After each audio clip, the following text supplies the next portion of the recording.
Hello, everyone. Welcome to this episode of Beyond Max Q. I'm your host, Mollie Jahner, but this isn't just Max Q. It is our AMI mashup. I'm really excited, which means I get to co-host with one of my favorite people, Katrin Mayrhofer. She is here with us, and our esteemed guest, Gary Vermaak. He is now the Chief of Staff Advisors for the AMI. And I have to say, for the longest time, I thought he was a journalist, and I think he is for all intents and purposes, because he finds the most interesting news, and he has such an understanding of the industry, the ins and outs, the things that are happening, trends. So it's going to be a delight to interview you today. With that, Katrin, Gary, please feel free to introduce yourselves. Yes, so we know each other from the Institute, of course. Yeah, that's true. Gary is just right on point with his articles about our industry and what is going on, and where are throwbacks and lags and question marks and struggles probably. So, but really sharp to the point. I really have to say thank you to Gary, actually, because you're one of the most precise person in pointing out what is going on right now. And that helps a lot of people, including myself. Tell us a little about Okay. yourself. So I'm actually an accountant by profession, but I love that. I yeah, love that. yeah, Nothing to do with writing. I'm an accountant, by the way, just so everyone knows.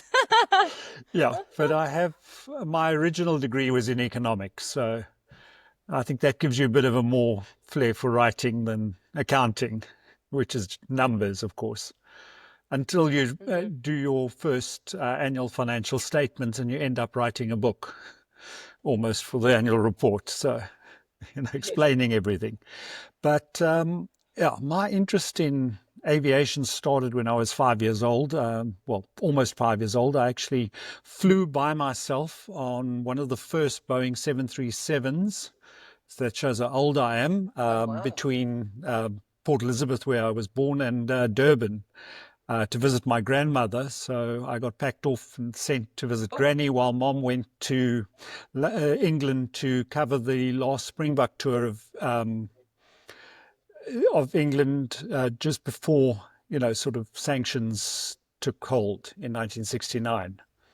That started off a passion for aircraft, and one of the things that I really enjoyed when I was a little boy, because my mother was very friendly with one of the guy that actually wrote the book, together with another illustrator. Lufthansa used to give these little books out to kids about Bobby Boeing, and that's where I got, sort of even more interested in it. And I wanted to become a pilot, but unfortunately my eyesight wasn't good enough. But I got called up to the South African Army, and then managed to, after my specialist training, wangle my way into the Air Force. So I at least got to be close to planes for the rest of my 2-year national service. So I spent about 18 months working very closely with aircraft, both within the country and then in the operational area during the Bush War.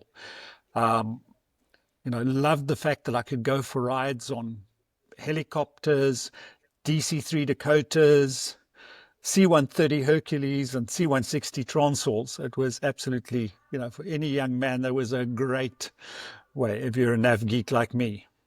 Then I moved actually studied, joined banking, moved into electricity utilities, and then ended up in the mining industry. I got very involved in a lot of things, including renewable energy. And in about 2011, I left the mining industry to start a consultancy focusing on renewable energy, specifically around mine rehabilitation. So growing biomass on disturbed mining land to produce energy, and developed some projects and things like that. That sort of got me interested in, what to do with the electricity. And one of the things was electric mobility. That stage, Tesla was still going through their struggles. There was, a lot happening. And you had early companies like Joby, Z, which is now Whisk, and Volocopter developing the first eVTOLs. In fact, Sikorsky actually built an electric helicopter in 2010, but it never ever took off, literally and figuratively.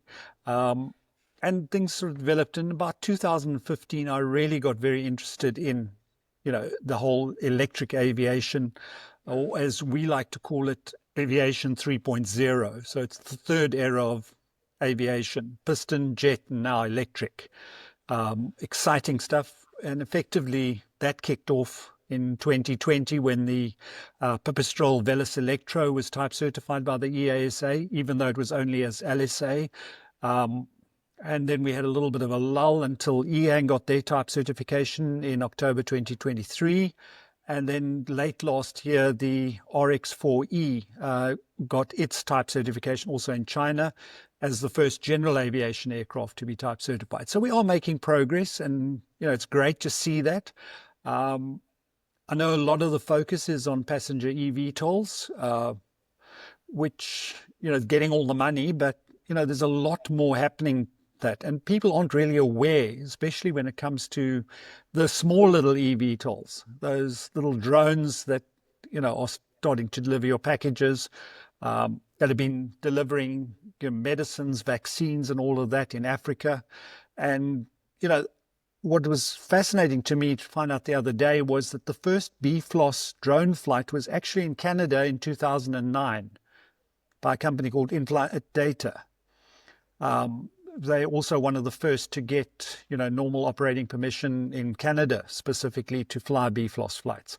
So there's, a lot of exciting things happening on the drone side, which has been my passion for the last few years. I was one of the co-founders of the Drone Logistics Ecosystem, which is a global industry forum specifically around the drone deliveries and the logistics industry. So, the use of drones to replace electric vans, motorbikes, whatever, whether it's delivering food or delivering packages, which is quite an exciting market as well. If you consider that the global postal and package delivery industry is a $400 billion industry globally.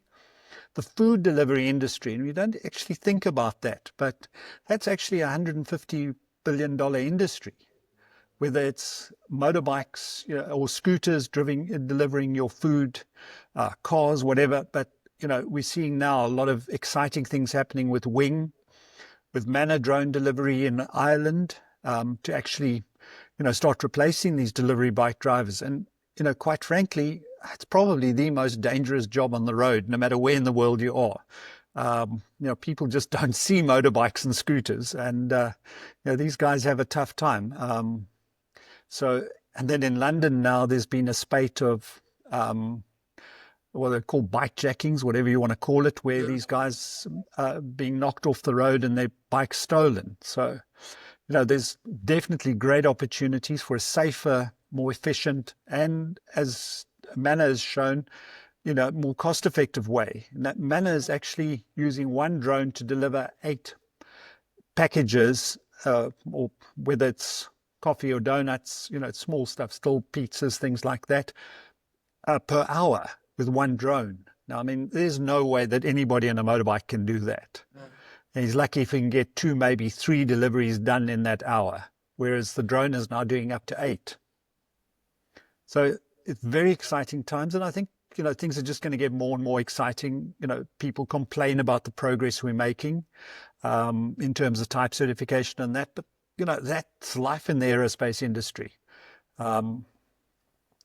Leonardo is still sitting the AW609, which first flew in 2003, which was the first powered lift aircraft, has yet to be type certified in the US.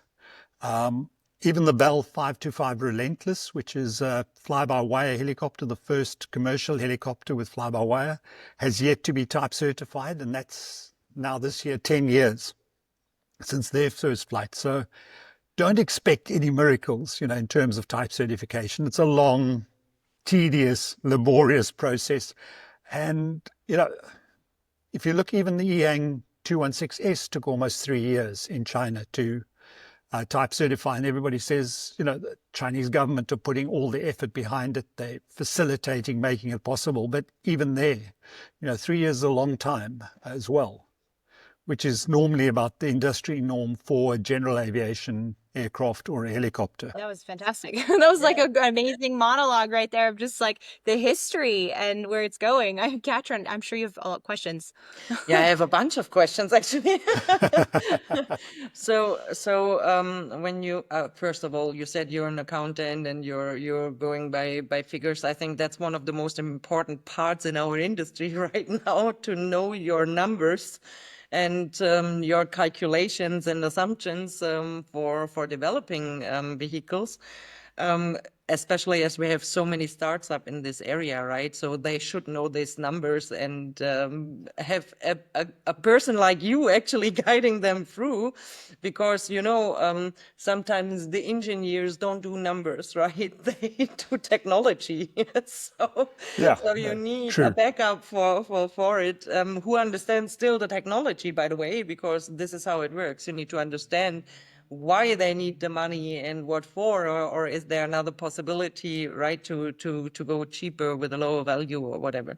So this is one thing. When you're talking about these delivery drones, I mean, we have plenty of countries already who established these kind of delivery drones, food delivery and pharmaceuticals, right? Vaccines, blood transfers or whatever. So, but still we have a throwback in this in Europe. How is your perspective on this? This is burning under my nails. I mean, you're in a country where you actually do it already, and Yes, I yeah. feel sometimes I'm living in a third world country because we're so much behind all of this. So what's your thoughts on that? I think, look, the ESA are making progress. I think naturally, I think they're a little bit on the conservative side. Nobody wants something like the Boeing 73 MAX on their watch. And they are, we're still getting the occasional incident with a drone falling out the sky. It's got better, as technology has improved. But, all of these things take time. And I think, yes, more could be done. But then Ireland is part of the EU. Ireland's allowing drone deliveries. So I think, a lot of them are watching what's happening in Ireland and what's happening in the UK at the moment with Wing in London, with, Skyport's drone services, their flights that they're doing for the Royal Mail up in the north of Scotland to the islands and things like that. So I think, it's opening up slowly, but yes, maybe not fast enough for a lot of people. And, it all depends on the political jurisdiction and, what people feel. I think there's still a kickback from the public. I think, a lot of people see drones as intrusive, flying over their properties. But these are things we can resolve. Drones don't actually have to fly over their properties. Like, normal aircraft, they could be flight lanes that fly over the roads rather, where, it's less likely to, disturb anybody's peace and that. And there's always this issue of, what's my airspace and what's the government's airspace, and a lot of people still believe, like the Romans did, that everything above your property was your airspace. But I think it's been established that probably up to about, in the United States, by law, by precedent, it's 80 feet. In other, countries, it might be a little bit higher, but, it's generally, where you can actually, sort of your highest building or something else would be a sort of a guide in your area as to sort of what level. But that is something we have to. And then there's also, the noise perception. A lot of people don't like the noise of electric motors whirring around. Say that it disturbs their cats and all of that, but people will always have excuses and Cats. issues I with love something. how that's the example you use. That's don't upset the cats. Yeah, it's unfortunately, I think if you sometimes read some of these newspaper articles, you hear these people, this thing's disturbing my cat and my cat's not comfortable or my dog's not comfortable. So, people take their pets' welfare very seriously. That's true. So something that, we've just got to work through. But actually, there's a solid point on the noise for sure. I mean, this is a valid concern. And Yeah. if you are diving, for example, you wouldn't assume that you can hear all these noises underwater from the boats, and it's just crashing your piece when you're diving. So Yeah. imagine you are a bird and you have all these these high frequencies, right? For example, of Yeah. course, there is an impact for sure, but nevertheless, Yeah. I think we need to educate very careful, that as a matter of fact, we need those vehicles, because on Yeah. ground we can't do, for example, rescue missions fast enough anymore because they got stuck in traffic. The roads are all full, all crowded, right? So and when we're talking about rescue missions, there is every single second is counting. So the moment I have seen in different videos how people by hand had to shift cars that the emergency service can proceed, right? So and this is just a loss of time, and that means at the end of the day maybe a life. So if Yes, we that's if yeah. we are not able as an industry to communicate very careful that yes, we are aware we are disturbing the nature, and yes, we need to find a balance for necessary things we have to do, and maybe not so necessary things with drones all over, with hobby pilots or whatever, right? So I think this is a fair discussion, but nevertheless, I'm always coming back to, look, people, we try to make rescuing lives easier and to connect smaller villages who are far away from bigger cities, who have access to hospitals, to pharmacies, to, I don't know, even a food store, right?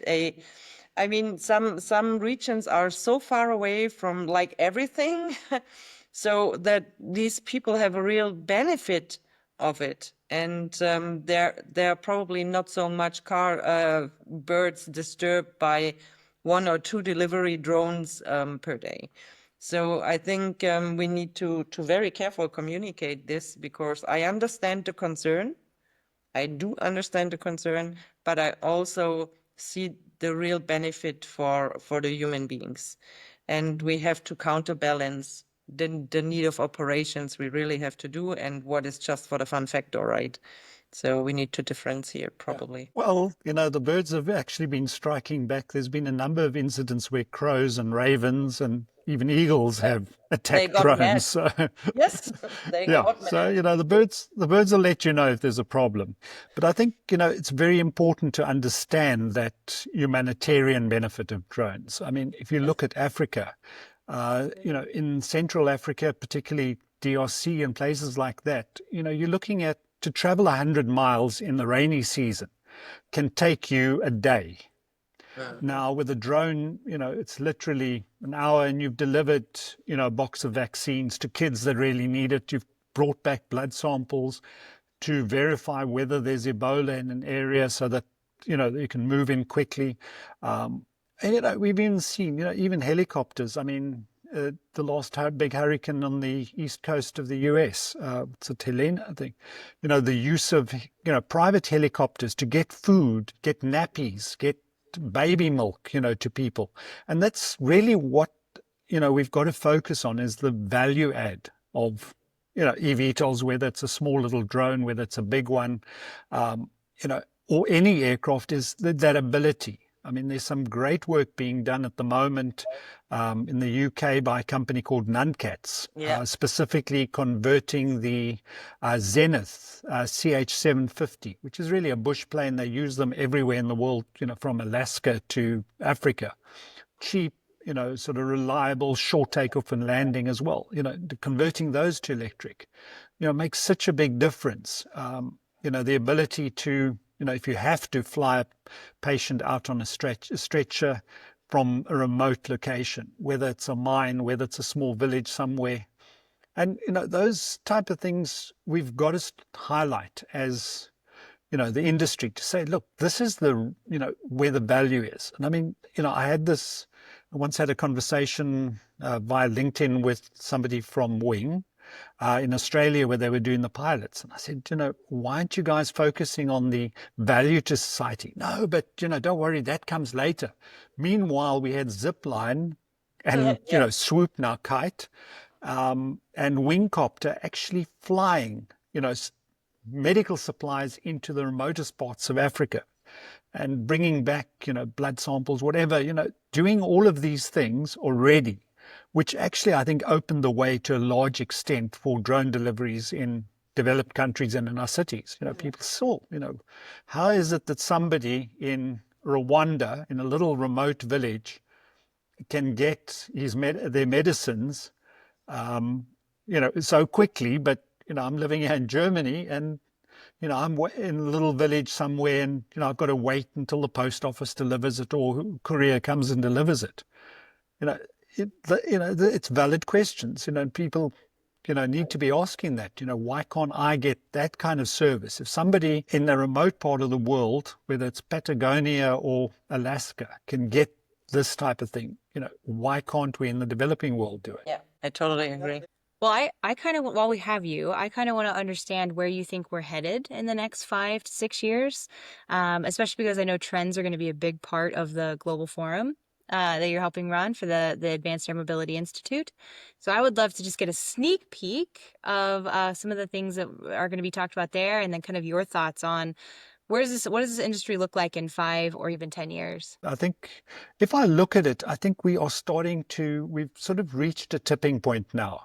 With 3 aircraft, one LSA, one eVTOL, and one general aviation aircraft having been type certified. So I think from now on in, it's going to get a lot better and things are going to start moving a little bit faster.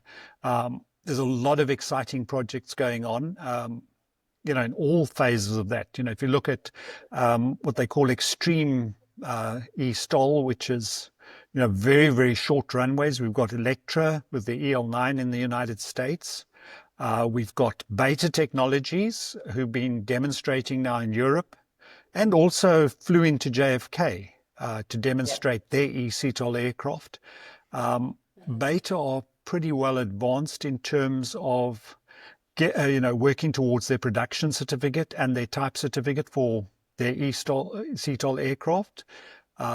So that, and I think that's the Part 23 type certification is a much quicker process. It's one that's very well known. Yeah.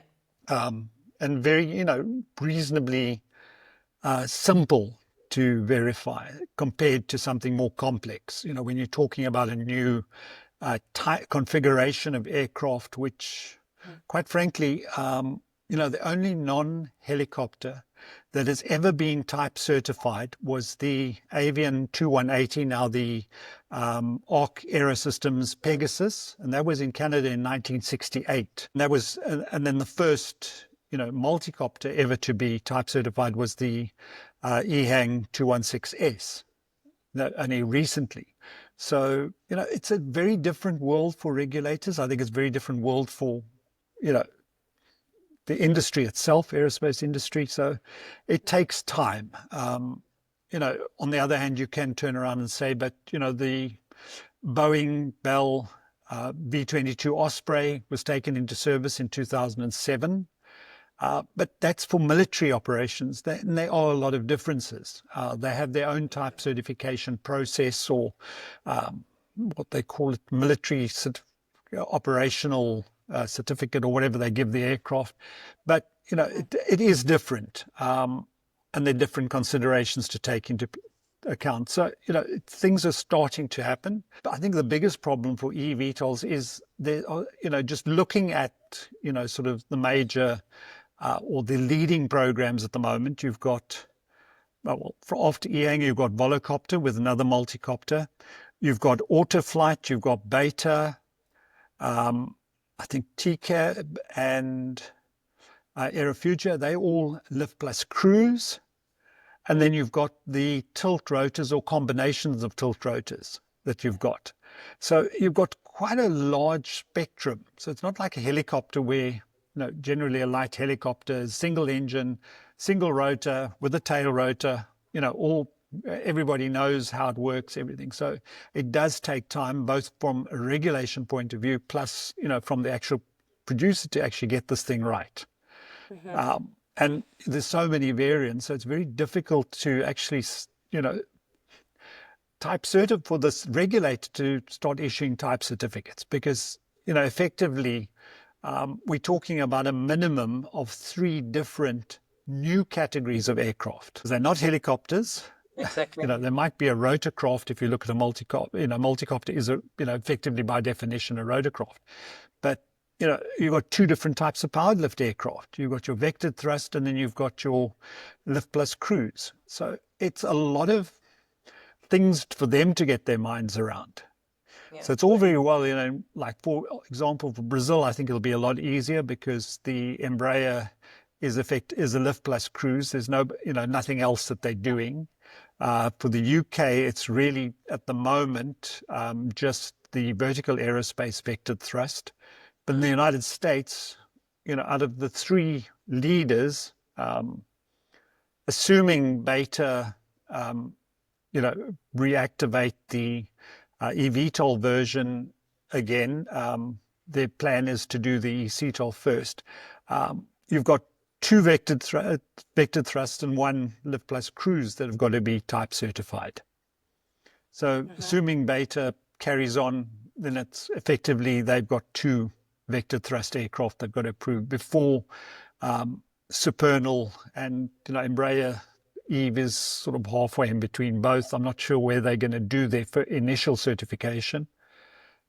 Looks like it could even be the States and not Brazil, but it seems like Brazil might be a more favorable location to issue. And the FAA and I see the Brazilian regulator already have reciprocal agreements in place. There's plenty of Embraer aircraft flying in the United States. So, that's probably, makes sense for Embraer to say, okay, we'll certify the Eve aircraft in Brazil rather than the United States.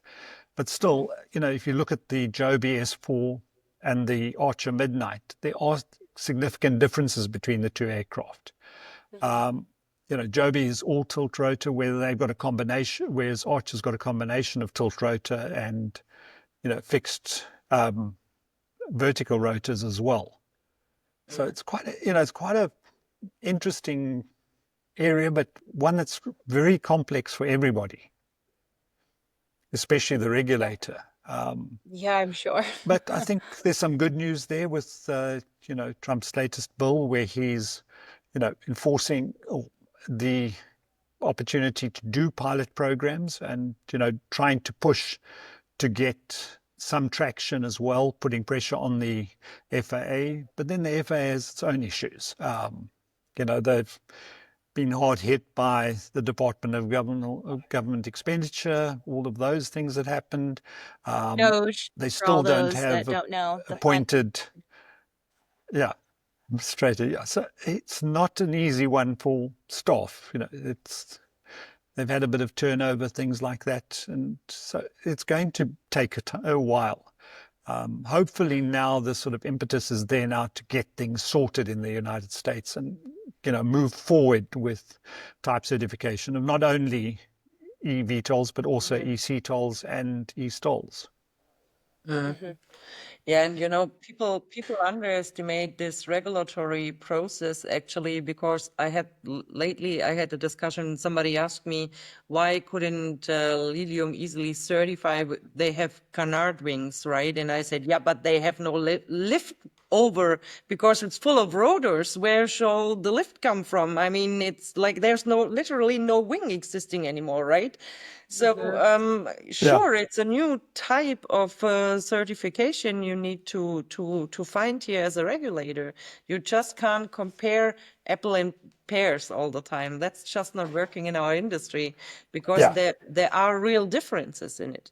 So, yeah, true. And it is, previously for the regulator, it was either a fixed wing aircraft where they had two, one, two, or four engines, and it was a helicopter was a tandem rotor or, a single rotor, but you either had one or two engines. That's all very simple. They all look the same, work on similar principles, etc., etc. Now suddenly you adding so much more variation to the game, it does make things difficult. And I don't think, and it's very difficult to even compare, two aircraft, because there is no sort of standard or sort of proven design. Even you look at something as simple as the lift plus cruise, you try comparing the Beta Technologies earlier A250 with the Embraer Eve aircraft or with any of the Chinese lift plus cruise aircraft. There's quite a lot of differences again. Number of engine, forward thrust engines, number of lift, propulsion units, all of that differs so much. Placement, things like that, canards, this, that. I mean, it's just incredible, the sort of variety and the combinations they've got at the moment. And, it's going to take time. I think eventually we're probably going to come up with some sort of standard configuration for vectored thrust, some sort of standard configuration for lift plus cruise, but it's going to take time. I think with if you look at vectored thrust in terms of conventional engines, I think the Leonardo AW609 follows basically the same configuration as the V22 Osprey, and the new MV75 effectively is also just a twin vectored thrust. There are some differences between that and the V22, but effectively the same configuration. So yeah, we are not moving too fast, but we are moving, but we're not too fast. Let's put it this way, because it's difficult, and that's the truth. Yeah. But I mean, if you have a look at aviation in general, the two most popular sort of commercial jets at the moment, the Boeing 737 dates back to the 1960s. And the A320 dates back to the 1980s. I mean, you think about it, they effectively just upgrades on those designs.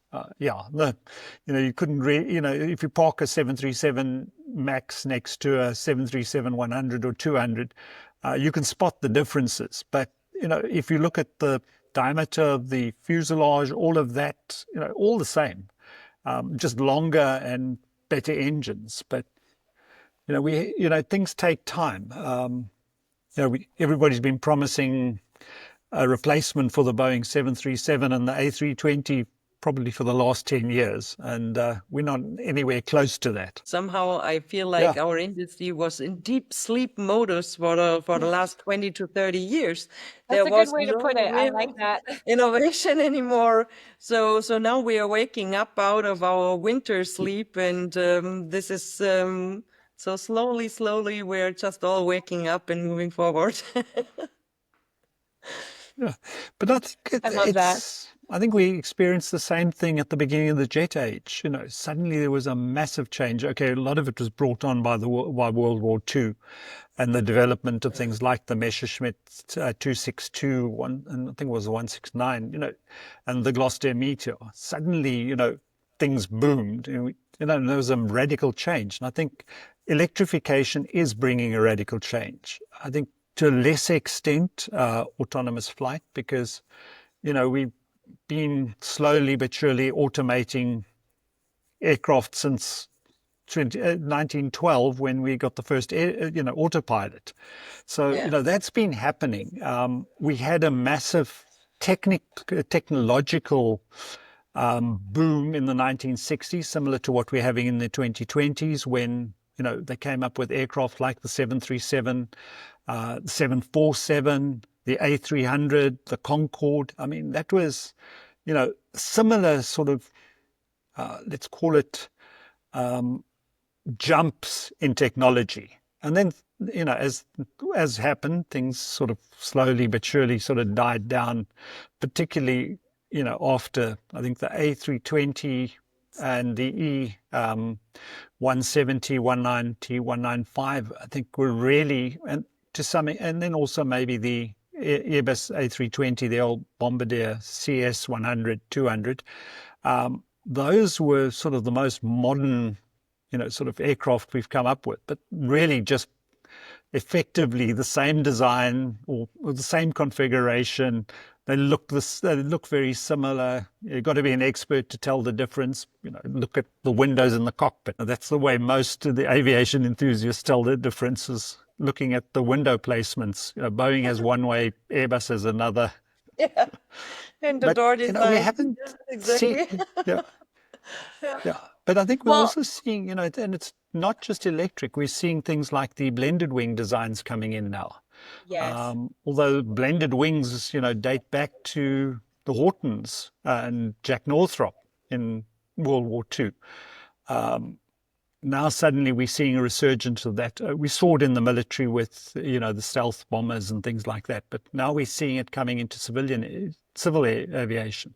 So there's a lot of exciting things happening across, and I think it's all feeding on each other. I think, But it's people are saying, interesting because when we are sorry. talking, because when we are talking about autonomous flight, I have seen helicopters autonomous flying piloted with a iPad 15 years minimum ago. Okay. So it's not that the Yeah, technology wasn't there, it was just for military reasons there, and nobody yeah, assumed that we can bring this to the civil market, right? So autonomous flight actually is nothing new which we are developing. It's already existing. I mean, drone use in wars, there is no pilot inside. I mean, it's yeah, autopiloted or remote piloted. So I'm sometimes, I'm refusing, really, I'm reluctant to it, that autonomous flight is something new. This is not. And we also have to use the right wording here for educating the public, because imagine they hear, oh, they want to fly without a pilot above our heads. Yeah, Right. it's already happening. You just don't know. oh yeah, no, You just precisely, don't yeah, really know because you don't see them and you don't hear them, right? But they are there. The air is full of them. So, yeah, and we really have to be so careful with our wording, how we are communicating to the outside world, because fear is one of the biggest reasons why people are not okay with transmission is happening, right? So and innovation can come to the market. So probably with autonomous flight, when we say it's all new innovative things, I really hardly disagree here, because yeah, I think it's important to build trust, and trust you build when you say, okay, people, you think that's new? No, it's not. The air is full. It's happening since years, over years, right? You just didn't take notice of it. So Yeah. apparently this technology is safe since years. yeah. Look, Well, but I sorry to interrupt, but for the sake of time, because we're actually quite a bit over, I sure, just wanted to, because I think we could probably talk to you all day, Oh Gary, yeah. because you have so much knowledge on this topic. I mean, it goes, you could write a textbook, not a book. I mean, textbook purposefully, because textbooks are so robust. I do want to make sure that we touch on the forum a little bit, because I think these types yeah. of conversations that you guys are having, these dialogues, these intense conversations are important, and they will happen at the forum. And so I just wanted to give you space to talk about that a little bit, and Okay. because I know you're in the process of promoting it.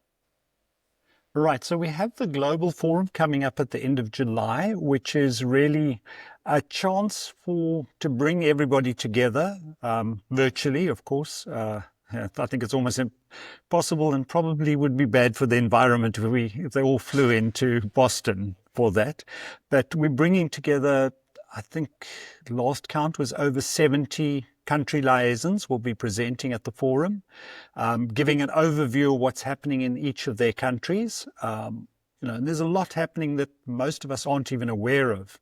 Right. Even in a neighboring country, you're not always aware of what they're doing. So that's great. And it's good to share ideas. We are also going to be holding the first industry forum, which is really our senior advisors, where we look at specific topics and, interests. So, we have a number of working groups within the forum, specifically looking at things like the whole issue of pilots and pilot training, economic benefits, autonomous flight, all of that that we have different groups looking at. So we're planning our first forum within the next month or so. I think the topic we've got in mind is actually talking about pilots and pilot training, because I think that is one of the key aspects that we've got to look at. If you think about it, the US has something called a powered lift rating, but those are all pilots that are former military that flew the V-22 Osprey. But there's very few people out there. They've either got a fixed wing pilot's license, normal pilot's license, or a helicopter pilot's license, or they've got both. But nobody actually has something to actually fly, something that actually takes off like a helicopter and flies like an airplane. So these are issues, want to talk about, get ideas, see how we can assist and guide, FAA, EASA, and the other regulators in terms of providing for, the right licensing or ratings for pilots, the conversion of pilots from helicopter or fixed wing to powered lift rating. I think, if you think about it, it's probably for multicopters a lot easier, because generally, like helicopters, they fall in, and autogyros, they fall into the rotorcraft category. So very similar things. Maybe, some people will argue not as similar, but, because of the configuration of the rotors, but they are similar. But powered lift is a whole different ballgame. And I think it's good, to actually talk about these things and see how we can, transition to these. I know Joby and Archer are both,